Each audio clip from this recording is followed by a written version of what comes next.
I like Genshin Impact. I can't explain exactly why. While this world is impressive, it's not really revolutionary in terms of gameplay, the combat isn't nearly as fluid as its predecessors, and sometimes the story can be a bit of a slog to get through. But I cannot deny that it is a game that I've come back to play time and time again. Is it because of the predatory gacha system, second only to loot boxes fueling my gambling addiction? Is it the need to finish an overarching story? Or maybe it's the simple allure of wanting to explore a new region? Either way, there's just something about Genshin that keeps people coming back for more. But what if there was an incident that divided Genshin Impact fans? Something that made the entire fanbase turn on the very game they support? Well boy, do I have a story for you! What the hell happened to Genshin Impact on its anniversary? Let me set the scene. September 28th, 2020, game developer MiHoYo released a hit anime gacha RPG open world exploration game. Studio MiHoYo has since rebranded into HoYoverse, but no one cares and we still call them MiHoYo anyways. While by no means an indie studio, they were comparatively small when you look at the rest of the Chinese gaming market. I'm looking at you, Tencent. It's an understatement to say that Genshin Impact was just a success. It became the game to play when it released due to a number of factors. Just a few obvious ones. 1. Genshin's graphics and technical capabilities were really impressive in 2020. Even today, 2 years later, not many games can match the sheer size and detail that Genshin Impact has. 2. It's free to play. Well, free granted you don't succumb to shady gambling tactics. 3. At launch, it's multi-platform, being playable on PS4, PC, and even mobile phones somehow.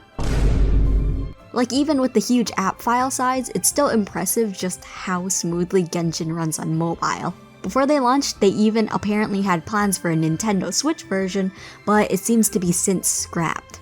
Maybe they came upon the same struggles as Game Freak. There's plenty of other reasons, but they should serve to show just how impressive Genshin was and how its success isn't that big of a surprise. However, in that success, it brings people, lots of people. And how fandoms tend to do, the more people you have, the more likely there are to be some toxic individuals poisoning the well. So without further ado, what actually happened on Genshin Impact's anniversary?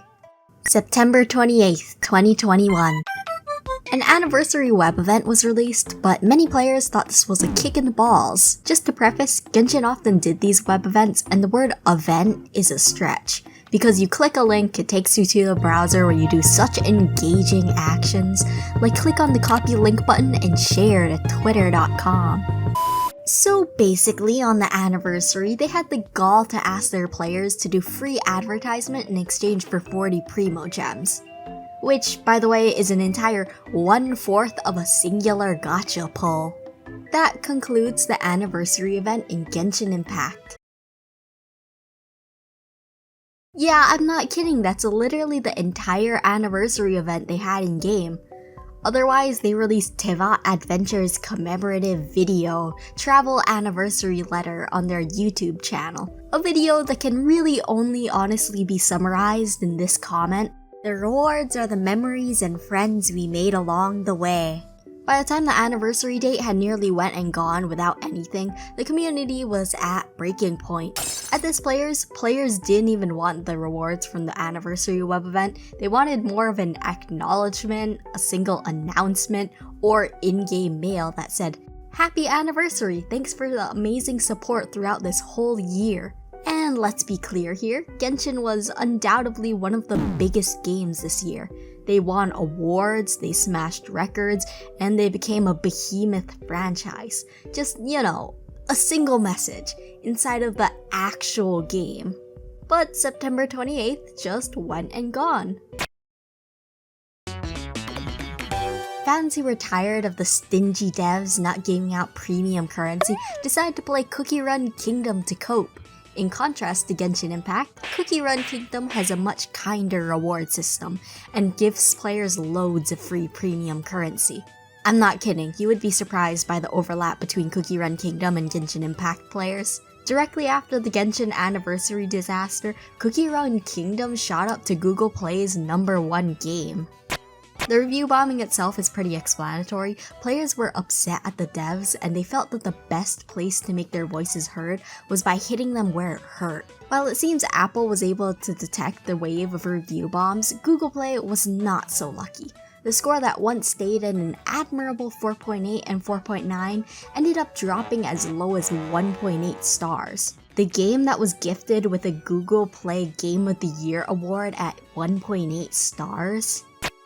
There was jealousy brewing among the other Studio MiHoYo games. Tears of Themis and Honkai Impact ended up getting their reviews bombed too.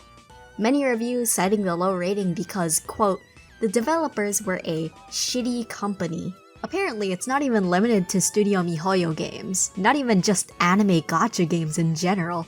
Victims of Genshin Impact review bombs include games such as Roblox, Call of Duty Mobile, and Google Classroom. Google Classroom 3.1 stars. Genshin Anniversary is so bad. Damn, MiHoYo Anniversary rewards suck.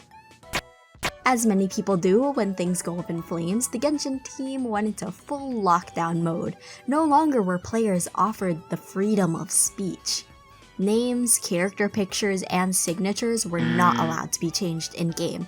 Allegedly, a few words like anniversary and rewards were also censored in the chat, although I can't confirm this, I only have testimony. The official Reddit was completely locked up, with an automatic mod holding back all posts for manual moderation. The Discord is in anarchy, the chat cooldown first being set to 2 minutes, increasing to 10, and then finally 31 minutes per message. Even with the long cooldown timer, moderators are in overdrive and deleting any negative chats remotely relating to the anniversary. Many users claim to be kicked or banned for saying the word anniversary, and when the Discord is already at max capacity, a kick is pretty much equal to a permanent ban. Users who want to express frustration in the Discord without outright talking about the anniversary have resorted to spamming the Chi-Chi down emote. And this specific Chi-Chi emote has become a symbol of rebellion, unifying players, transcending the language barrier, being used in Korean, Chinese, Japanese, and English chats. The emote symbolizing the fact that players will, quote, not stand for this treatment. When events later in the timeline happen, Chi-Chi will receive a meme edit that has become a symbol of the anniversary disaster. Reasonably, the Genshin mods started getting more strict with all of this emote spam, and banned or kicked anyone daring to use the emote under the pretense of spam. It also resulted in this passive-aggressive message that was promptly deleted a few minutes after. Please stop the Chi-Chi spam. Some users would like to be able to have normal conversations, okay? Okay, thanks. A few Genshin Impact content creators were also apparently given mail containing the premium currency with a very specific disclaimer that says, please refrain from sharing the contents of this message with anyone. And as many creators were, streaming the game on the game's anniversary, many of them accidentally opened it live on stream. Whoops. Genshin Impact regularly sends out Primogems to people in their content creator program, and this specific message wasn't really that different from all those that came before it. Most players still saw this as some sort of bribe to not talk about the anniversary controversy going on right now, and to be honest, I'm inclined to believe it. Hoyo Lab, Studio MiHoYo's specialized forums, supposedly either went down entirely or deleted most of the negative anniversary posts. The fan art contests that were hosted on the forums were flooded with works of pure art. In the cosplay contest, people were also stealing cosplay photos, although I can say that MiHoYo has had issues with stolen photos and art before. It was a lot more rampant now than ever. And also, similarly to the art contest, players also submitted, whatever these are. Twitter emotes also went up, and in case you don't know what I'm talking about, Twitter emotes are icons that appear next to hashtags when you use them. Of course, these icons have to be paid for, and the estimate is about $1 million per one. Do you know how many hashtags Genshin Impact has? 38. Maybe you can discount some of them since I doubt hashtag Tartaglia or hashtag Xingqiu are gonna be popular hashtags outside of Genshin context. But the working estimate is still at least 20 million for all of their hashtags. Also, consider any future characters they may add, wasting hundreds of thousands to millions on a useless icon that can only be used when you use a hashtag on Twitter and doesn't even show up on Android devices. The reason this made so many people mad was just how much money was spent. Players saw this as Genshin willingly spending millions on a very minor and trivial thing, but yet the anniversary couldn't spare even a little bit on their own player base. This is actually quite telling because giving their player base free premium currency didn't even really require them to spend money. Yes, it means that they have a probable profit margin decrease, but overall it didn't need to come out of pocket. Either way, there's an absurd amount of money they wasted on very trivial emotes. Whatever the fuck Elon Musk is. Okay, so in Genshin, there's this one character whose name is Elon Musk. People thought, oh, is this a reference to Elon Musk? But you know, that's really stupid. There's no way they would actually put that in as a canon thing in Genshin Impact. What the fuck is this? Who asked for this? Who is asking for this? Not only were they insanely stretching the goal numbers like several million followers, but they also had whack-ass goals like following Elon Musk, inviting Elon Musk to play Genshin Impact. Before the anniversary event, I think the rating was around a really respectable 4.8 or 4.9 stars, but even to this day it still stays around 4.3 or 4.2. A few news articles talk about interviews with MiHoYo staff after the event, and they claim that they are taking more precautions and will be offering, quote, more rewards soon. Interestingly enough, there was an originally leaked purchasable package with some Primo Gems and a special Wind Glider skin that was planned to be $15 USD. But at the same date the anniversary disaster happened, they announced it as a free reward that would be sent to players' in-game mail. Interesting. It would be about a week until players actually received the gems and glider skin, and by this point the disaster would already be cooling down, so whatever players left would, albeit reluctantly, accept it as the anniversary reward. You know, 1 week after the anniversary. Remember the Chi-Chi edit I talked about? Here she is, donning the signature wings and resin accents. Some edits also feature the furniture and Primo Gems included in the mail. Were there signs that this would happen? Yeah, definitely.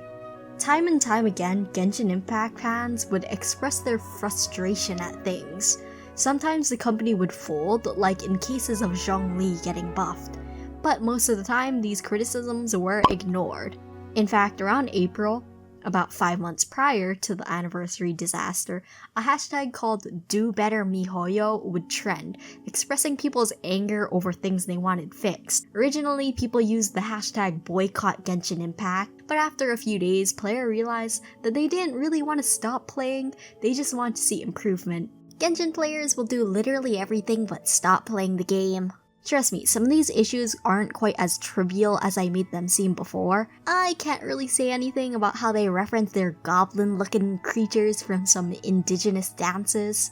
Yeah, that's a yikes from me, Chief. And generally the character design of Sumeru characters. You know, sometimes Genshin is really hard to defend. Anyways, we'll see when the anniversary comes around again. But in all honesty, I don't think it's possible to do worse than this. Something that was supposed to be a celebration and appreciation of the game they loved was turned into a nightmare that turned the fanbase against each other and the very own game they support. Fans themselves had some post-tantrum clarity and realized that maybe, just maybe, having the game they play be review bombed and having its reputation ruined might not be a good idea.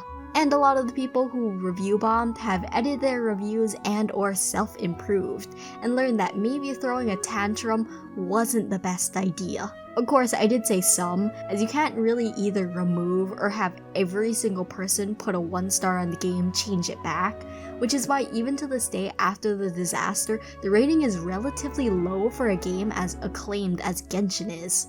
Like I said, it's pretty impossible to do worse than this anniversary, especially because the current one was so bad.